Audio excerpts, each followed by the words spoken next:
Oke, saya mulai saja. Bismillahirrahmanirrahim. Assalamualaikum warahmatullahi wabarakatuh. Waalaikumsalam. Waalaikumsalam warahmatullahi wabarakatuh. Waalaikumsalam warahmatullahi wabarakatuh. Oke, sekarang minggu keberapa ya? Ke 11 ya? 10 ya? Iya Pak, 10 iya. Kemarin ke UTS ke 9, sekarang 10. Berarti ada pertemuan 7, pertemuan 8, pertemuan 10 yang belum. Yang belum UTS silakan kerjakan UTS-nya dan dikumpulin di Adlink ya. Kalau nggak ikut UTS nggak lulus sih pasti. Terus pengerjanya ya sesuai soal yang didapat. Oke, saya lanjutkan materi kita. Kemarin kita sudah belajar dari apa yang kita pelajari dan yang kalian kerjakan di UTS itu kan sudah merancang basis data dan pembuatan tabel. Sekarang saya bahas tentang pembuatan relasi, bagaimana mengimplementasikan relasi di basis data ya, di query SQL. Oke, ini kita masuk ke DML, Data Manipulasi Language. Bagaimana membuat tabel, create table. Walaupun di soal UTS sudah ada pembuatan tabel ya. Create database, create table, drop table, alter table. Masing-masing sudah tahu kan harusnya. Create database adalah membuat database, create table membuat tabel, drop tabel menghapus tabel, alter tabel adalah mengedit tabel.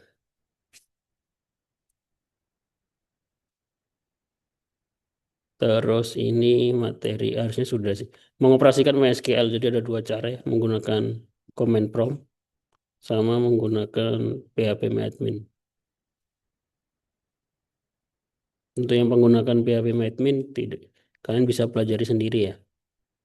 Untuk yang pengumpulan tugasnya harus menggunakan command line interface, menggunakan command prompt. Ini cara masuk. Terus setelah sudah masuk, langkah yang paling awal saya lakukan biasanya adalah show database untuk melihat database apa aja di dalamnya. Karena kadang databasenya ada banyak dan kita lupa nama databasenya apa. Kita bisa menggunakan perintah show databases. Terus masuk ke databasenya menggunakan use, perintah use. Terus kemudian tipe data ya. Ini belum saya bahas. Tipe-tipe data yang bisa disimpan di dalam basis data atau di MySQL, MariaDB, ada beberapa tipe data ya.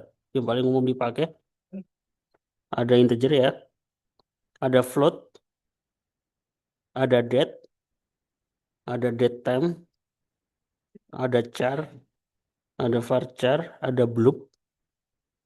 Blob ini sama long blob ini kadang kita bisa pakai untuk menyimpan gambar.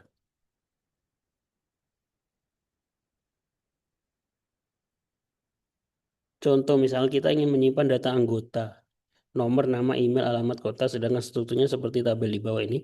Kolom nomor, nama, email, alamat, anggota, tipe data integer.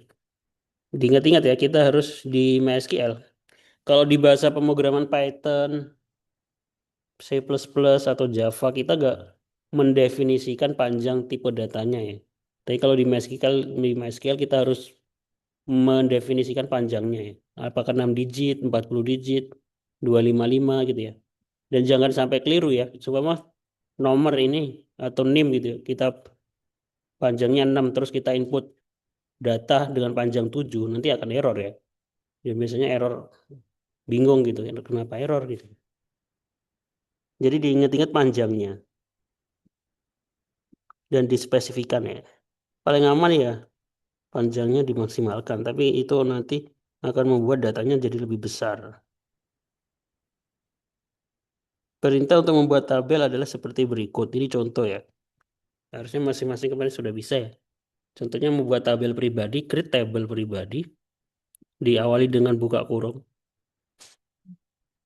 Name integer 10, primary key, nama varchar 30, alamat varchar 30, telepon varchar 10, tutup kurung, titik koma. Biasanya kalau error nggak muncul query oke. Biasanya kalau lebih aman gitu ya. Ini itu kita tulis dulu di notepad atau di teks gitu ya. Baru kita paste di sini. Jangan langsung nulis di sini biar nggak nulis ulang dari awal.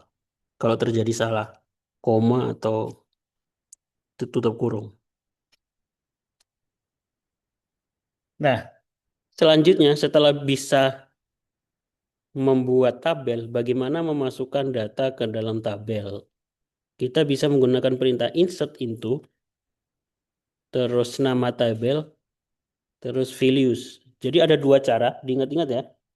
Ada dua cara memasukkan data ke dalam tabel MySQL. Yang pertama adalah kita mendefinisikan fieldnya. Fieldnya apa saja, name, nama, alamat, telepon gitu.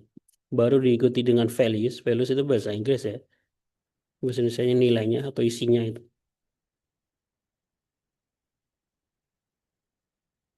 Biasanya kalau integer itu nggak pakai kutip ya. Bisa nggak pakai kutip. Tapi kalau pengen lebih aman semuanya pakai kutip juga nggak apa-apa. 123 Budi Bekasi nomor telepon. Itu cara yang pertama. Cara yang kedua, kita nggak mendefinisikan fieldnya ya. Kita langsung definisikan nilainya. Insert into tabel, nama tabelnya pribadi, langsung ke nilainya, values. Tapi syaratnya harus urut ya. Maksudnya harus sesuai dengan urutan di tabel. Nggak boleh yang pertama itu kita masukkan nama gitu ya.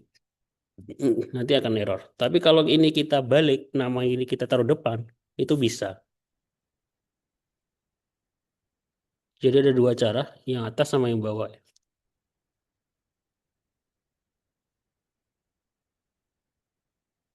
Menghapus, menampilkan isi tabel. Cara menampilkan isi tabel ini, untuk menampilkan isi tabel, kita bisa menggunakan perintah select ya.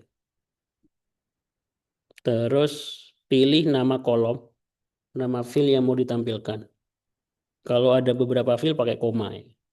Tapi kalau ingin menampilkan keseluruhannya, kita bisa menggunakan bintang, shift 8, bintang kecil. Artinya ini menampilkan keseluruhan kolom dari tabel tersebut. Biasanya orang-orang bintang. Select bintang from nama tabel.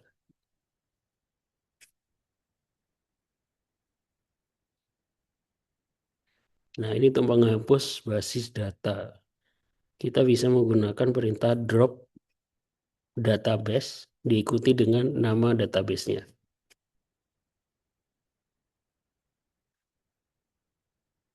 Nah, untuk menghapus record, menghapus data, kita menggunakan perintah delete. Ingat-ingat ya, kalau drop itu menghapus tabel atau basis data, delete untuk menghapus data. Delete from nama tabel, terus diikuti dengan kriteria. Where ini penting ya, kalau nggak ada where, semua data di tabel tersebut akan ke delete ya. Contoh menghapus rekod dari tabel pribadi yang bernama Ika. Delete from pribadi, where nama sama dengan titik 2 ya, strip 2. Ika. Terus kemudian memodifikasi record. Ini harusnya dipraktekkan satu-satu ya. Untuk memodifikasi merubah isi record adalah dengan menggunakan perintah update. Update nama tabel terus diikuti dengan set. Jadi keywordnya itu dua. Update itu harus ada keyword set. Set itu kolom yang mau dirubah.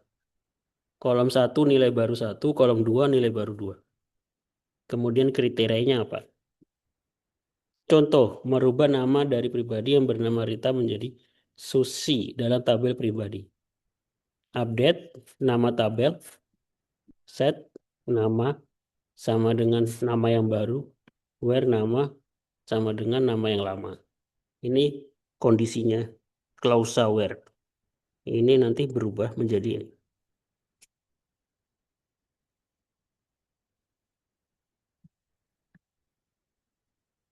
ini contoh.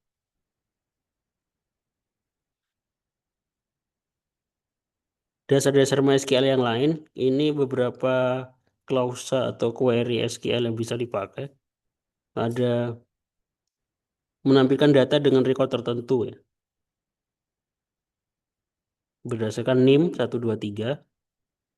Menampilkan data dengan nama diawali huruf T.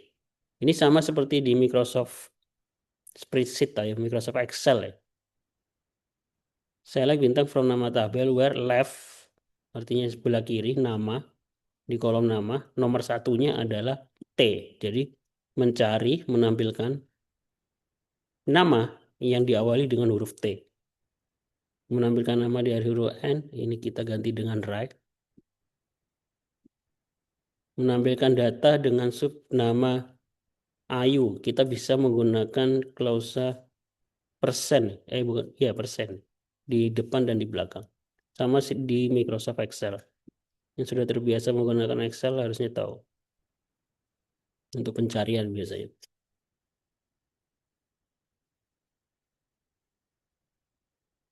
Ini contoh.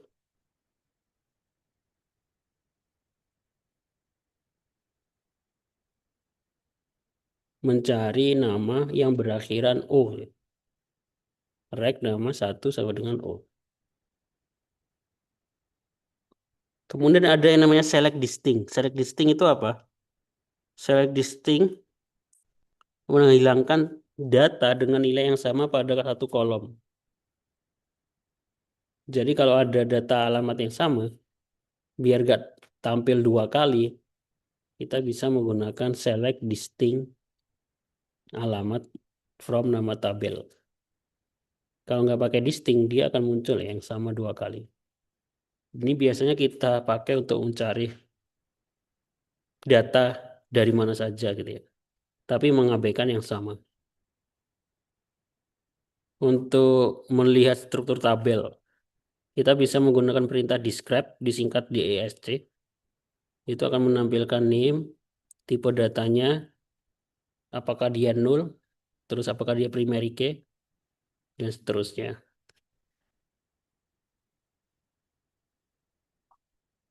Mengubah field tabel atau mengubah kolom ya. Nah, kalau mengubah data itu pakai update, kalau mengubah kolom itu pakai alter ya, alter table, nama table. Ini untuk mengubah nama tabel.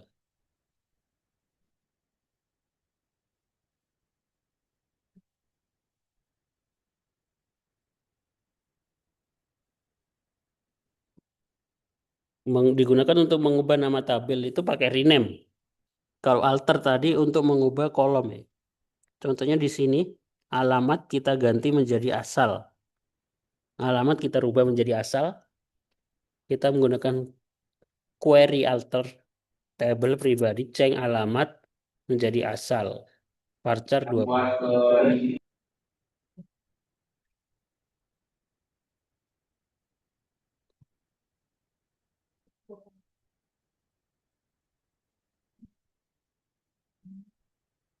Ini merubah nama tabel pakai rename.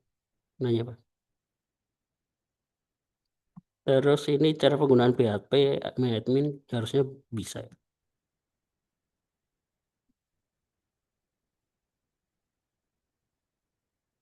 Yang terakhir ini relasi antar tabel. 3 macam relasi antar tabel yang paling umum. Diingat-ingat ya. Harusnya kemarin UTS sudah bisa sih. Ada one to many, sama many to many. Contoh relasi tabel one to one, satu dosen sama dengan satu prodi ya, satu jurusan. Nah, ketika relasi one to one, dia akan memunculkan foreign key di tabel di sebelah kanan. Foreign key. Foreign key munculnya di tabel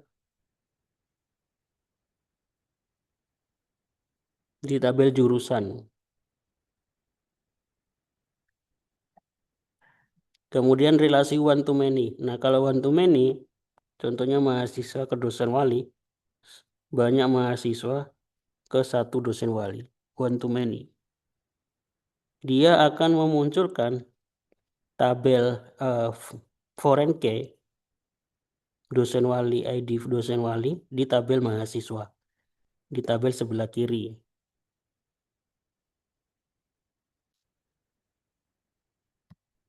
Kemudian yang terakhir relasi many to many. Nah, ketika relasi many to many, ini yang biasanya Banyak yang kurang ngeh ya. Ketika relasinya itu many to many, harus membuat tabel baru di tengah.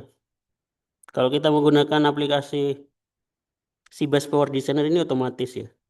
Ketika generate dari konseptual data model ke physical data model. Nah, ketika relasinya itu many to many, banyak ke banyak, contohnya mahasiswa ke mata kuliah, kita harus membuat tabel baru di tengah sebagai penghubung. Dan di dalamnya itu terdapat foreign key dari masing-masing tabel. Ini contohnya. Ini contoh pembuatan relasi dalam SQL, database penjualan. Diingat-ingat ya, kalau membuat tabel transaksi seperti ini, kita harus buat tabel pembeli dulu, baru buat tabel barang, baru buat tabel yang di tengah. Nggak bisa kita buat tabel pembeli, kemudian tabel transaksi. Sebelum buat tabel barang, karena di sini ada ID barang. Jadi harus buat tabel barang terlebih dahulu.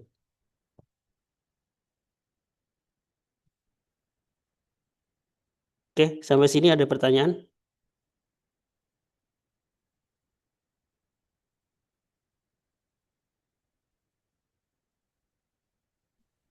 Assalamualaikum Pak, izin bertanya. Ini Maul pas dulu tuh kan bikin di Power Designer itu bikin eh, primary key sama power key-nya. Cuman pas diisi atribut kayak kan misalkan ID user, nah terus mau diisi di ID kegiatan, nah terus pas di apply itu nggak bisa soalnya kayak sudah tersedia kayaknya gitu. Satu, ketika bikin konseptual data model itu kita nggak buat foreign key. Foreign key otomatis tergenerate di physical data model. Kedua, nggak boleh ada nama yang sama. Semuanya saya buat nama field keterangan gitu ya. Terus kita buat lagi field keterangan di tabel lain. Itu nggak bisa. Nggak boleh ada yang sama. Jadi kalau bisa diikuti dengan underscore ya. Sebenarnya keterangan. Keterangan underscore transaksi gitu ya. Tanggal underscore transaksi. Jadi ketika kita membuat field lagi, kolom lagi tanggal, nggak boleh sama. Jadi harus ada penjelasannya. Kayak di sini ID, ID barang, ID pembeli, ID transaksi. Kemungkinan itu kalau terjadi error, nggak bisa di generate. Ya, silakan dicek lagi di ketika pembuatan konseptual data model.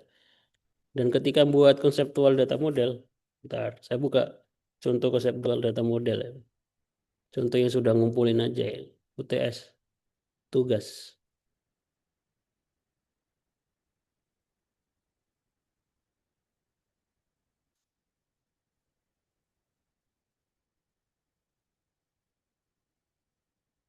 Ini malah tipe datanya belum didefinisikan.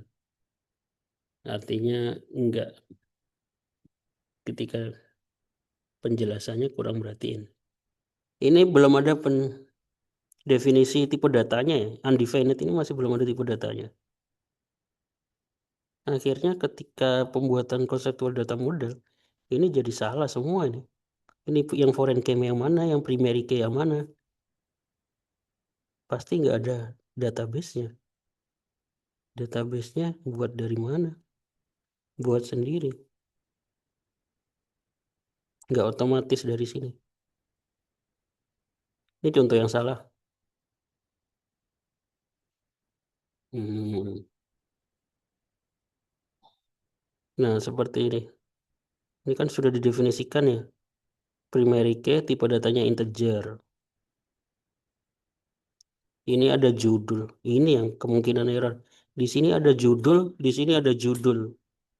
Ini biasanya kalau di generate akan error ya. Karena ada nama yang sama.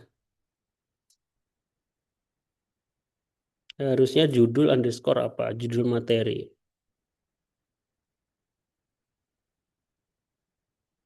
Nah, ketika di generate ke physical data model, foreign key-nya itu otomatis ya. Kita nggak perlu mikirin foreign key-nya harusnya muncul di mana, di tabel apa.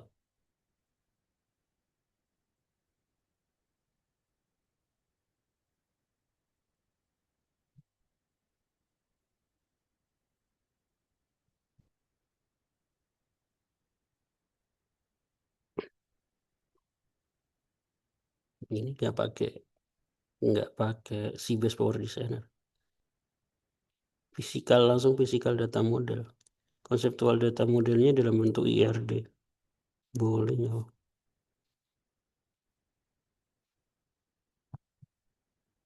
Tapi ini nggak tahu bisa otomatis langsung generate atau enggak.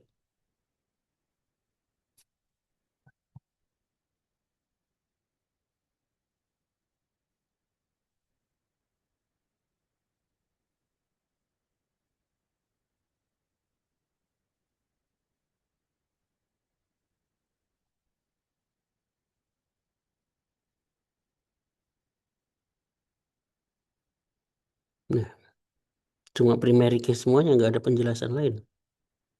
Kolomnya cuma satu-satu semua. Tiba-tiba, jadi contoh yang salah ya. Di konseptual data modelnya, kehadiran cuma ID kehadiran, nggak ada kolom lain. Terus tiba-tiba di sini ada kehadiran ID user. Oh, foreign key. Isi laporan, tanggal dibuat, dokumentasi. Di sini nggak ada, tiba-tiba muncul. Ini nggak nyambung antara physical data model sama konseptual data modelnya.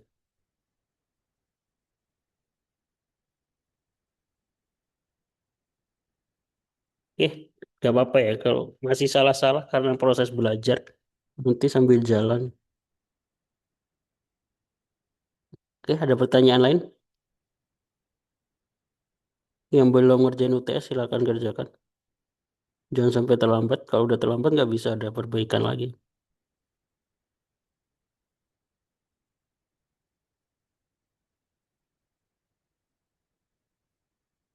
Keadaan Bapak sekarang gimana, Pak? Sehat, Pak? Alhamdulillah sehat.